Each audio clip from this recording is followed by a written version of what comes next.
Ya, pemirsa tim Uber dan Thomas keduanya melaju hingga final, namun dua-duanya harus menerima keunggulan tim tuan rumah. Meski belum berhasil membawa pulang kedua piala kejuaraan bergu cabang olahraga bulu tangkis, perjuangan tim Uber dan Thomas sangat layak diapresiasi. Mengapa? Untuk membahasnya, kita telah tersambung dengan Yuni Kartika, tim ad hoc PBSI yang juga mantan pemain bulu tangkis, dan juga Muhammad Kusnaini, pengamat olahraga. Selamat pagi Mbak Yuni, selamat pagi Bungkus. Selamat Selamat pagi. pagi.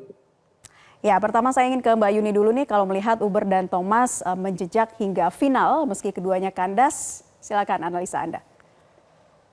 Iya, kalau untuk Uber Cup kita harus mengapresiasi ya penampilan mereka karena ini memang sudah sangat maksimal penampilan tim Uber Indonesia.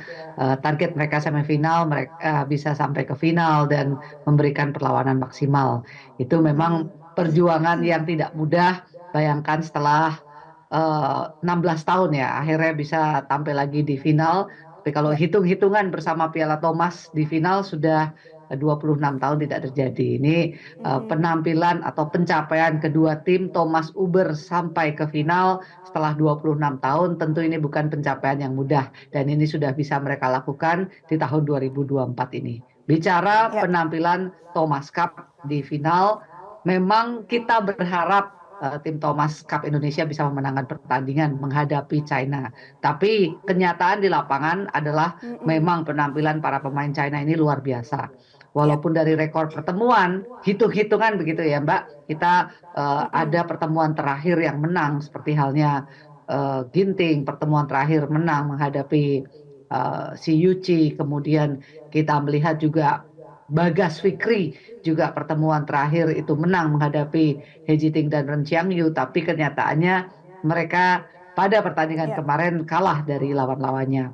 Kalau pertandingan bergu seperti ini, memang siapa yang lebih siap di lapangan, siapa yang lebih yakin dengan permainannya, itu yang akan menangkan pertandingan. Kebetulan memang harus diakui China bermain lebih baik kemarin.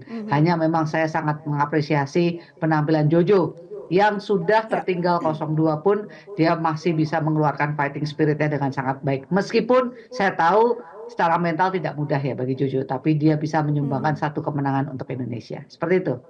Baik, kita ke Bungkus. Bungkus, target tim Uber ini adalah babak semifinal ya. Namun mereka melaju hingga final. Prestasi ini tetap membanggakan karena tim bulu tangkis putri Indonesia terakhir masuk final Uber di 16 tahun lalu. Bagaimana kekuatan tim Uber kali ini kalau Anda melihatnya, Bungkus?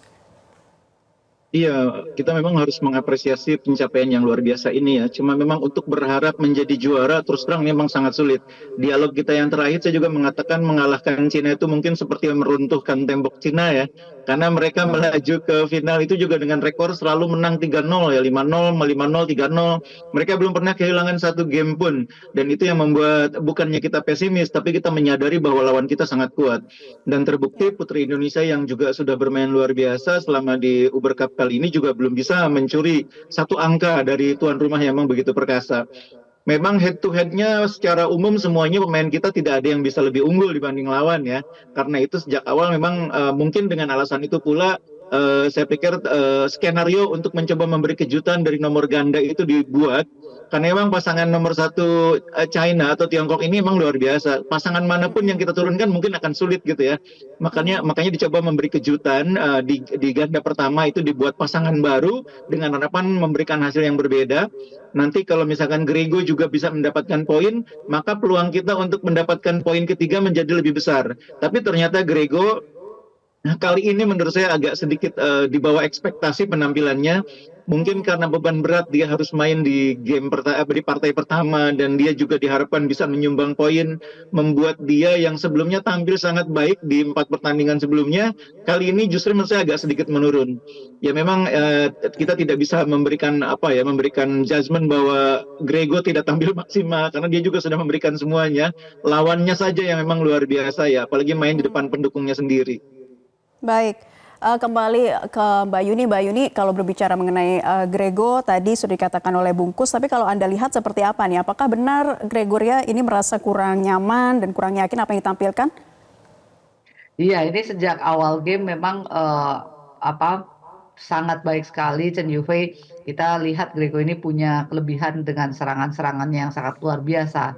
Tapi pada permainan kemarin bagaimana Chen Yufei mengolah bola ini yang menyulitkan Grego. Artinya secara lob dia punya lob clear yang sangat dalam, sangat sulit untuk diserang oleh Grego. Kemudian dia juga tidak polos permainannya, tidak hanya melayani rally Grego saja, tapi dia bisa memberikan serangan balik. Dan ini kalau boleh dibilang penampilannya efektif, efisien gitu ya, penampilan dari Chen Yufei, sehingga ini benar-benar menyulitkan posisi atau pola permainan yang harus dimainkan oleh Grego pada pertandingan di partai pertama kemarin menghadapi China, begitu. Baik, Mbak Yuni bagaimana dengan tim Thomas head to head-nya Anda melihatnya seperti apa? Hanya Jojo yang bisa memperpanjang nafas Indonesia?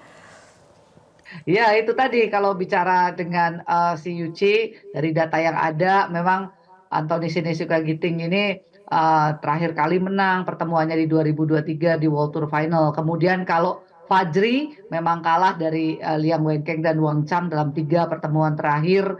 Kemudian Jojo pertemuan terakhir juga menang menghadapi Li Shifeng di final Badminton Asia Championship.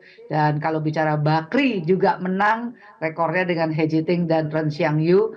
Pertemuan terakhir mereka di Badminton Asia. Ini pertemuan yang baru saja terjadi begitu Mbak. Tapi rekornya rata-rata kita cukup baik. Kemudian Chico dengan Lu Guangzu juga pertemuan terakhir Chico menang. Jadi secara head to head kita cukup meyakinkan. Tetapi memang secara teknis permainan, secara ranking ini tidak berbeda jauh. Yang menyebabkan permainan memang akan berjalan berimbang. Tapi bagaimana setiap partai kemarin berjalan, China benar-benar bisa bermain dengan lepas, bermain dengan efektif, bermain dengan sangat baik, tidak ada celah atau celahnya susah nih untuk dicari kelemahan dari mereka untuk kita bisa memenangkan game. Saya sih kemarin berharap Fajri sayang juga ya, sebenarnya udah rubber game ketiga mereka sudah sempat berimbang gitu, tapi saya belum bisa memenangkan game ketiga.